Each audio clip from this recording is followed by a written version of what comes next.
Sveiki!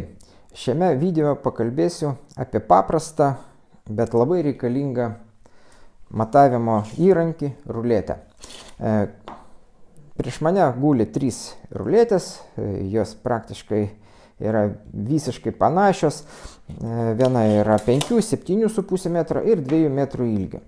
Daugumai staliaus darbų pakaktų ruletės 2-3 metrų ilgio, kadangi sudėtinga įvardinti man, kokių projektų reikėtų tam, kad jūsų ruletės 2 metrų ilgio būtų per maža. Trupučiuką norėčiau pakalbėti apie tradicinės ruletės, ištraukiamas. Dažnai manęs klausia, kam kabliukas įtaisytas ruletės pabaigoje turi laisvumą. Netgi teko matyti, kad žmonės plaktuko pagalba paprasčiausiai užplaka tą kabliuką, kad jis nejudėtų.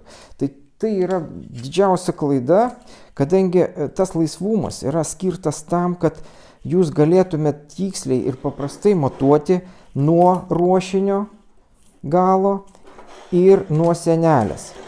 Matuojant nuo galo, kabliukas išsitraukia lygiai per tokį atstumą, kokio storio yra pats kabliukas.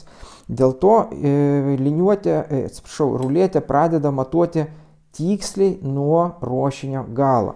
Kai mes matuojam nuo sienelės, kabliukas įsispaudžia į juostą ir vėlgi mes pradedam matuoti tiksliai nuo juostos pradžios.